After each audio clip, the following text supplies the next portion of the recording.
In this video, I'm going to show you how to use launchy coin filter on Axiom. So the first thing you'll need is an Axiom Pro account. If you don't have one yet, there's a link down below in the description as well as in the pinned comment. If you sign up using my link, you'll get a 10% discount on all trading fees forever. So make sure you check that out. Trust me, you will not regret it. Axiom is one of the best platforms for trading meme coins. It's packed with a lot of premium features that are completely for free on here, such as the wallet tracker, the Twitter tracker, the P&L tracker. They have an amazing reward system. You can get trade perpetuals on here. They have some great trackers. You can also use filters over here, which are the best in the game over here. You can filter a lot of different coins, etc. So make sure to check it out. As I said, you won't regret it. Now, to actually use launchy coin filter on here, this is a brand new feature. What you have to do is you want to go to pools over here.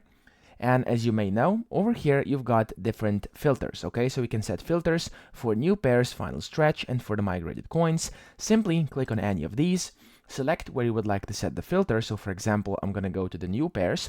As you can see over here, you now have the launch a coin filter. So what you have to do is simply toggle this, and then the protocol of launch a coin will be basically toggled on. And then after you do apply all, as you can see over here, this is gonna reset, and then you will only be seeing, of course, you will be seeing the launch a coin protocols as well, in case you had that turned off earlier. So that's pretty much it. I hope this video helped you out. If it did, please subscribe to the channel and help me out as well.